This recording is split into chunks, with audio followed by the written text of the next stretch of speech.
temos o prazer e a honra de entrevistar um grande amigo, grande companheiro, um ex-jogador de futebol, mas um excelente companheiro de crônica esportiva, comentarista esportivo.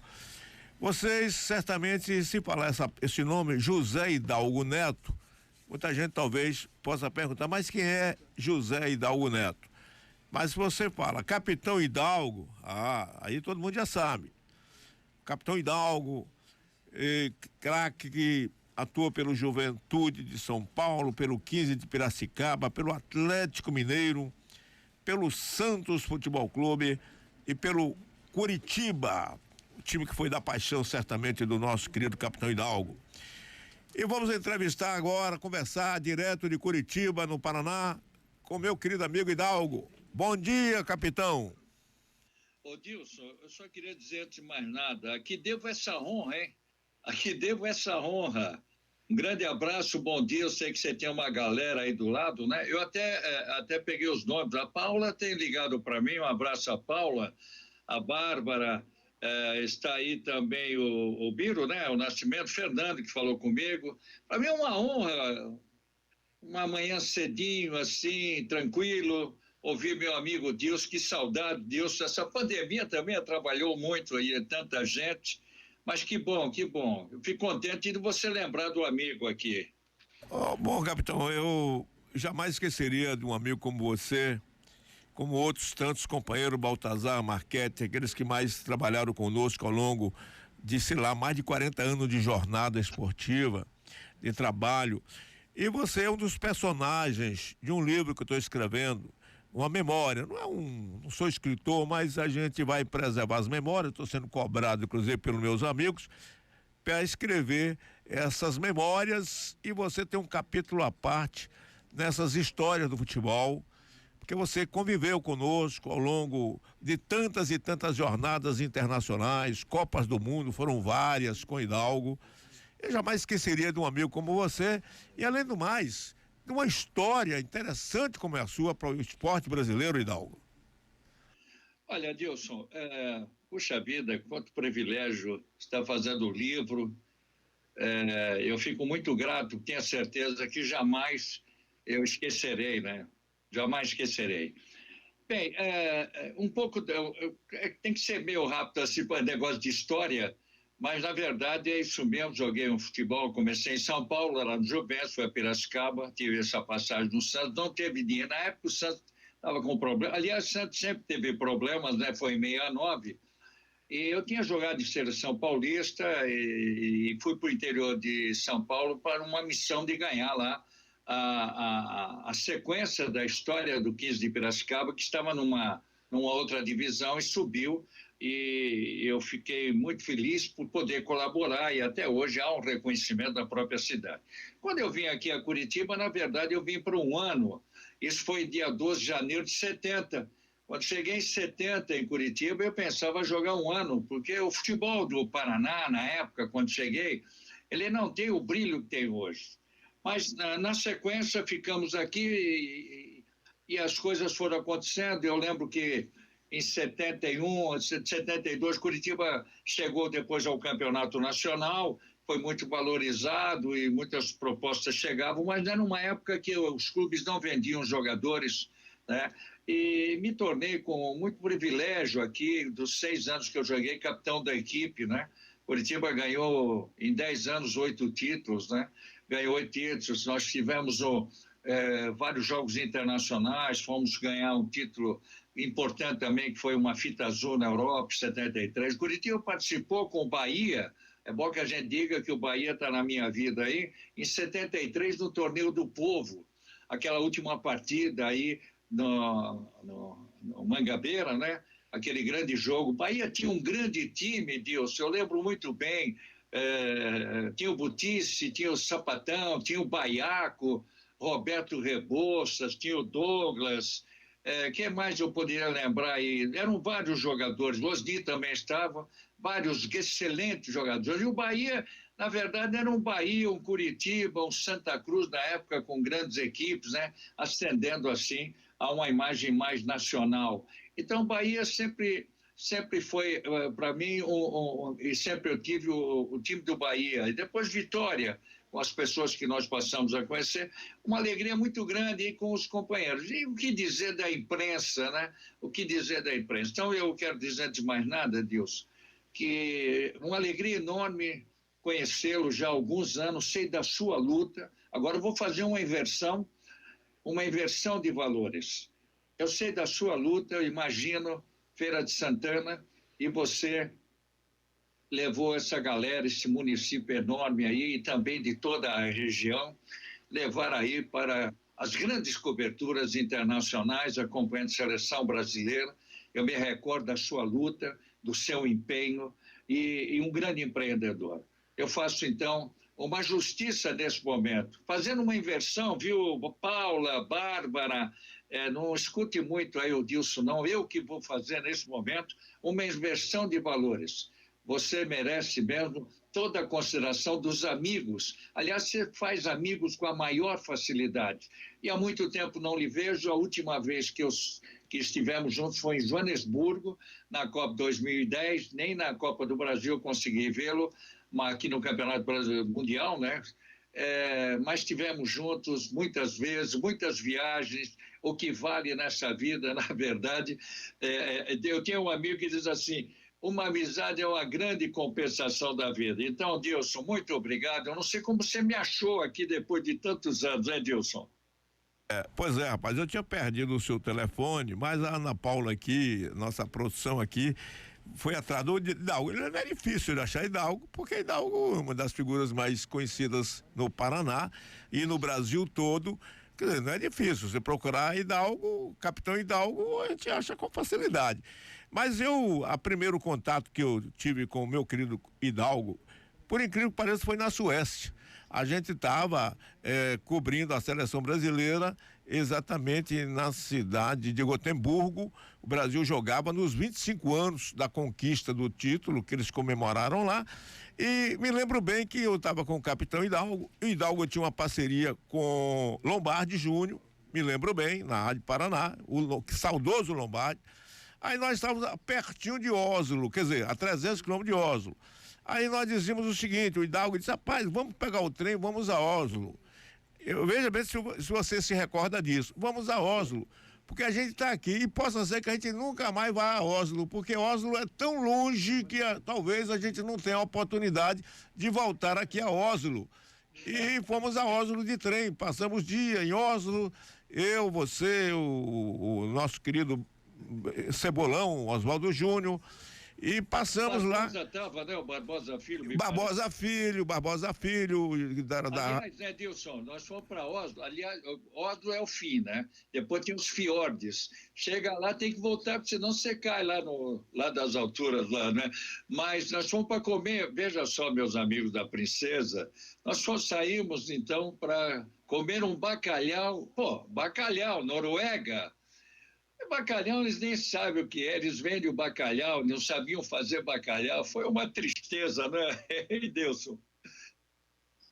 Exatamente, então saímos lá com o Baltazar, mas vamos comer bacalhau na Noruega. E chegamos na Noruega, não achamos bacalhau para comer, mas conhecemos realmente a cidade de Oslo. Agora veja a curiosidade, que a gente foi lá com aquela expectativa de que tão cedo a gente não voltaria naquele fim do mundo. Um ano depois a seleção jogou lá e nós voltamos a Oslo. Você se lembra disso, né? É verdade, né? Bom, que tempo bom aquele, é bom que a gente diga àqueles que estão nos ouvindo, a galera que está aí com você no estúdio. Era muito bacana a presença do rádio, né? Eu tenho feito aqui campanhas, nós estamos mais próximos aqui, campanhas, porque desde que o rádio saiu do mercado, por uma série de fatores, eu digo que saiu, por causa do problema dos investimentos muito caros. Copas do Mundo ainda dava para a gente fazer as Copas. Eu fiz 9 ao vivo, né? Tirando aqui de Curitiba, né? Que teve também uma sede. Mas nós viajávamos, eu fiz Fórmula 1. Na verdade, eu saí muito para o mundo, né? Foram muitas e muitas viagens, e premiando assim a cidade e o estado do Paraná, assim como você fez. Então nós investíamos, era um empreendedorismo, não era barato. mas nós tínhamos um prazer de conviver com uma seleção brasileira campeã, que viajava para todo lado, era querida a seleção, e nós fazíamos aquela grande, e criamos essa grande amizade. E hoje a gente nota a diferença, porque largaram demais. Eu não sou contra a televisão, cada um faz o seu, cada um que mostra a sua capacidade, a sua qualidade. Hoje eu faço comentários para em nível nacional, com muitas emissoras em webs, né, contratado que fui, e tenho também uma presença exclusiva nos Jogos do Santos, na cidade de Santos, né, contratado para isso também. Mas era muito bacana e premiava todos nós. Como era bom sairmos para bater papo, o jogo às vezes atrapalhava, de tanto que era a nossa alegria. E hoje essa distância pelo dinheiro, pela forma como estão levando o nosso futebol. Se o futebol brasileiro... Eu sei que você é muito amigo do atual, esse rapaz aí que ganhou, agora entrou na CBF, Edinaldo, me parece, né? Você é muito amigo dele. Se você puder falar, eu tenho certeza, porque um dia eu vi eles falar, eu quero trazer a seleção mais próxima ao povo, eu quero ter essa simpatia que o povo, de fato, o povo está bem distante, não só por isso, né? Não só pela distância da própria imprensa, mas também pela qualidade do futebol do Brasil. Nós caímos muito e esse prestigiamento caiu bastante. E uma Copa do Mundo que a gente até pode ir, mas não tanto com aquele brilho que fazíamos 24 horas no ar, não tinha hora para nós, com fuso horário, nada, com cobertura extraordinária. Não vai dar esse tchan, porque é um final de ano, está todo mundo olhando para Natal, eu não sei, eu tenho as minhas dúvidas, mas fale com o presidente da CBF, porque você recorda, o nosso país, continente, nós estávamos sempre em 17, 18 emissoras viajando com a seleção. Os caras falaram que, mas como é que é isso, né? Como é que é? Não, um país enorme, cada um com o seu estado, dirigindo para o seu estado, falando para o seu estado com prazer. Então, eu acho que muito aconteceu por isso. O distanciamento das equipes esportivas, os próprios times de futebol, com essa frescura, eu diria, dando pouca atenção a repórteres, tiraram o brilho dos repórteres com zona mista. Então, houve um distanciamento e a frieza. Portanto, se você me permite, estou falando a respeito, porque se não voltar ao rádio, não é porque nós temos essa convicção, não, porque a gente gosta do rádio. O rádio é um fator enorme pela facilidade, né? Hoje não temos mais isso, os jogadores jogam todos fora, há uma frieza natural. Então, nós que somos experientes, vamos esperar pelo melhor, não é, Adilson? Ô, Hidalgo, na sua época de futebol, você jogou no Santos. Você falou em Douglas agora, você jogou ao lado de Douglas, não? O Douglas estava lá, ele era juvenil na época, né? Deixa eu contar em relação ao Santos. Eu já tinha filho, eu estava 4 anos de Piracicaba, eu fui também por 1 ano, naquela época era compra o atestado liberatório, os clubes eram donos do passe, não é essa bandalheira que existe hoje, empresários para todo lado, contratando qualquer jogador, estragando com a própria imagem do clube, sou contra tudo isso, o pessoal que está nos ouvindo deve saber, é uma opinião que vive do futebol, e eu estou no futebol desde moleque. Mas aí o Toninho Gordo, na época, substituiu o Lula quando faleceu, eu fui para Santos, eu era para estar no Santos há algum tempo, mas eu fui me chamaram para dar um pulo lá e eu fiquei lá no Santos num período de 5 meses, para poder o Santos contratar e comprar o passe. Eu fiquei com eles todos lá. E veja o que é a coincidência da vida, né? Até o Pelé trocava do meu lado, eram uns grandes jogadores. Você leva 69, se o Brasil foi campeão em 70, imagina o que era o Santos naquela época. Seria o maior prazer de ter envergado a própria camisa. Eu não cheguei a jogar, eu fiquei treinando 5 meses e o Zito querendo me contratar. E veja como é que é a coincidência. Quando eu estive lá no Santos, então os treinamentos eram muito fortes, né? O Santos tinha uma base fantástica, o DNA, tudo bem. Aí não deu certo, E aí o Filpo Nunes, que era o técnico do Palmeiras, sabia da minha qualidade, ele mandou me chamar e eu vim para cá, em Curitiba, nessa que eu esperava pelo Santos. Como o passe estava em Piracicaba, eles fizeram um acordo, o Filpo me contratou. E quem eu encontro aqui em Curitiba? Eu encontrei negreiros, eu encontrei o Hermes, encontrei Orlando, encontrei Mané Maria, encontrei Abel, encontrei um monte de gente. E aí construímos uma grande equipe e o Curitiba passou a ser o time maior aqui da cidade e do estado, representando o estado por muitos anos. Mas eu estive a pique. Para mim, o Santos, sem sombra de dúvida, Dilson, foi o maior time brasileiro, é o maior, consagrado, até internacionalmente dizendo. Hoje vive problemas. Ontem mesmo eu comentei o jogo do Santos. É uma tristeza o time do Santos, não está bem, não tem dinheiro, erros administrativos e que prejudicaram o contexto de um clube tão famoso como o Santos. Mas o Santos, naquela época, puxa vida, não era nem para dormir, né? Era Dorval, Mengalvio, Coutinho, Pelé e Pepe. Quantas vezes não joguei contra esse ataque, viu, Dilson?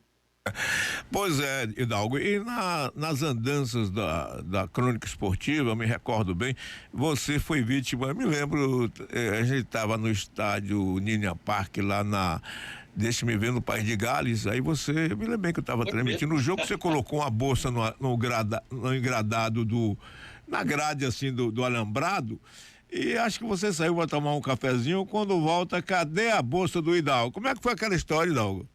Ah, puxa, que cabeça, né? Que lembrança que você tem.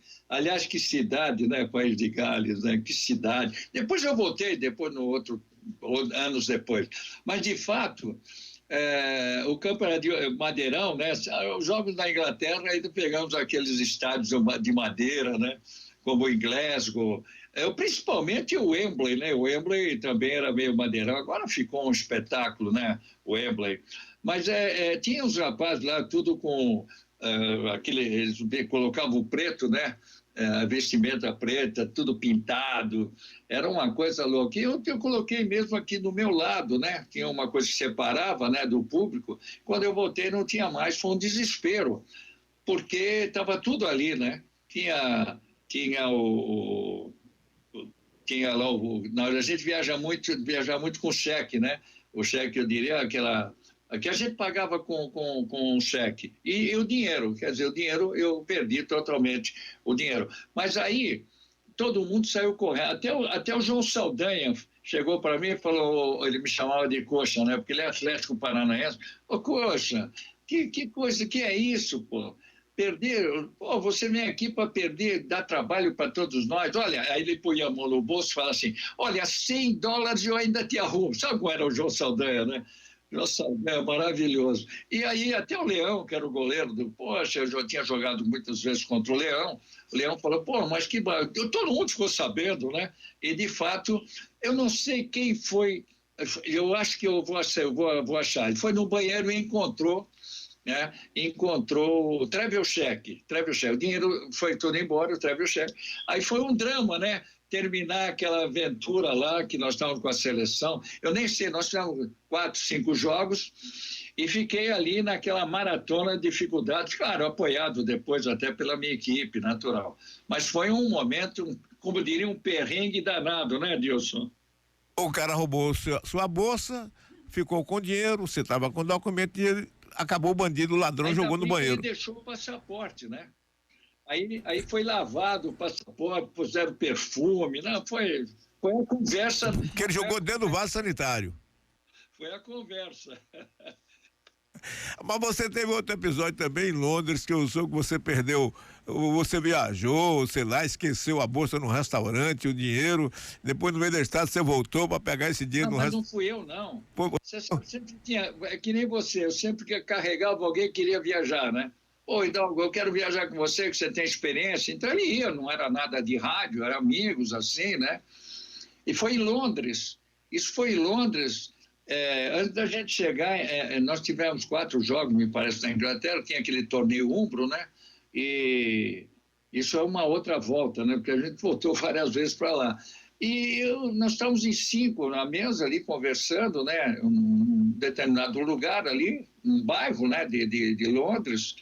Aí saímos, né? E eu estava indo para Glasgow e outro companheiro estava indo da equipe para Dublin, onde o Brasil ia fazer um amistoso. E depois daquilo eu iria para a Finlândia, quer dizer, eu fiz uma divisão, fui com 2 locutores, bom, aquelas loucuras que a gente fazia. Mas aí, quando chegamos no hotel, tal, amanhã vamos então para caminho de Liverpool. Estava de carro, eu sempre fiz as viagens lá dentro de carro. Então vamos a Liverpool. No primeiro dava 500 quilômetros de Londres e tinha mais 500 para chegar em Glasgow. Tinha mais 500 para chegar lá. Acontece quando chegamos em Liverpool, né? Saímos bem cedinho, né? Ainda que no final da tarde, para trocar, o rapaz desce com uma filmadora, né, num saco, acho que filmadora, e fazia tudo, né? Ele estava todo feliz, e de repente, quando ele foi trocar o dinheiro, ele não tinha o dinheiro. Era a primeira viagem do cara. Primeira viagem, eu estou em Liverpool, 500 quilômetros indo, ainda bem que eu estava com 2 dias de antecedência, 3 dias de antecedência do jogo, lá em Glasgow. Ele chega e fala, capitão, eu estou sem... Eu acho que eu perdi a minha bolsa. Estava tudo lá. E ele era um rapaz que tinha um negócio de... trabalhava com gelato, né? Ele tinha que ir até Bolonha, na Itália, né? Mas deu um desespero, porque, puxa, o que eu vou fazer? A primeira viagem do cidadão, ele colocou colocou para mim toda a experiência de viagem. Ele perde uma parada dessa. Aí sentamos, eu falei, vamos fazer um só. Eu lembro de manhã, acordamos cedo, tal, tomamos café lá no hotel, e você desceu com a mala, tal. Eu não lembro ter visto a tua bolsa. Isso é verdade. Eu não lembro mais. Puxa vida, como é que eu vou fazer? O que eu fiz? Olha o que eu fiz, os amigos que estão aí nos estúdios, né? O que eu fiz? Eu voltei 500 quilômetros, voltei, fui no hotel, e quando eu cheguei no hotel, até o rapaz que estava lá e dirigia o hotel, ali perto da estação principal, né? A estação Vitória, a gente ficava nos hotelzinhos ali, porque tudo é caro, né? A gente fazia tudo mais barato. Aí o cara olhou para a gente, o que houve? Vocês não estavam indo, né? O cara falando bem espanhol, né? Não, voltou, perdeu. Ele acha que deixou no quarto. Aí ele falou, puxa, I'm sorry, né? Eu sinto muito que tem gente lá. Mas o cara está tão desesperado, o cidadão, subimos lá, pegou a escadaria, bateu na porta e entrou um cidadão, contou a história, né? O diretor lá, o gerente do hotel contou a história, e ele falou, pois não, né? Aí o cara entrou, levantou a cama do cara, entrou, não estava, e ele falava assim, I'm sorry, como se fosse ele que tinha roubado. E aí foi um drama. Bom, aí paramos para sentar, vamos fazer o seguinte, vamos fazer um remember? Foi, vamos voltar no restaurante, né? O estalo de voltar. E nós lembramos do restaurante porque a senhora que nos atendia, ela era marrenta, sabe? Marrenta. E tinha um elemento que estava com a gente também, ele toda hora pedia água, eu quero água. Aí um dia, um momento, a senhora chegou, claro, educadamente, falou, Miss, please, water mineral. Quer dizer, por favor, eu trago a garrafa de água. E nós lembramos dela, muito marrenta, tal, e na hora de sair ela também baixou a cabeça, foi tudo pago, né? E nisso nós pagamos e continuamos lá. Só que, puxa vida, o que será que aconteceu? Voltamos lá. Quando nós abrimos, eram 11 horas da manhã, a mulher ainda estava se preparando lá para atendimento, né? Não tinha ninguém no restaurante. Quando eu botei o pé no restaurante, ela falou, your bag. Quer dizer, ela falou, sua mala, sua bolsa. Nossa, aquilo foi um alívio. Por quê? Porque estava lá no restaurante. Mas onde é que estava? É que tinha um parapeito do lado aqui, numa janela. Ele pagou a conta, pagou a parte dele e colocou lá e viemos embora. O cara, primeira viagem, imagina, queria tirar foto de tudo. Pô, que trabalho que esse rapaz deu. Como não dava mais para ele viajar com a gente, eu botei ele num trem, falei, olha, esse trem sai daqui, não me saia do trem, você vai chegar na cidade de Bolonha, assim, não saia, você vai fazer um transbordo, mas não saia do trem, senão você vai ter dificuldade, porque eu não vou poder te ajudar. Foi isso aí, eu só voltei 500 quilômetros, aí voltamos de novo. Viagem assim, você marca 100%, mas 30% e algum problema vai acontecer, não é? Mas aí realmente foi um gesto de solidariedade. Mas foi um gesto de solidariedade muito grande seu, você voltar 500 quilômetros para ajudar o amigo a encontrar a bolsa dele que ele tinha esquecido no restaurante. Não é mentira, né? Porque você lembra bem. Eu estava lá nessa viagem, Val. Eu lembro de Você sabe sim, lembro que de tudo. trampa, né? E assim, bom, se você quiser saber um pouco mais, você tem que ver, eu vou também ter a oportunidade de escrever esse livro, já tem muita gente pedindo, né? O tempo de futebol e o tempo de rádio. Mas eu fui fazer a despedida do Pelé. Foi em New Jersey, em 1 de outubro de 77, só estávamos em 4. E a Sociedade da Bahia estava lá. Eu não lembro quem é que estava, se era o Djalma Costa Lino, eu não lembro. Estava Marco Então, Aurélio. Marco Aurélio estava lá. Marco Aurélio, foi Djalma, não foi? Marco Aurélio. Eu lembro, estava. A Bandeirantes com Enio Rodrigues, estava o Sérgio Morales da Rádio Nacional do Zé Carlos. O Zé Carlos estava indo para a Rádio Nacional, depois em 82 ele voltou lá para a Globo. Estávamos nós, eu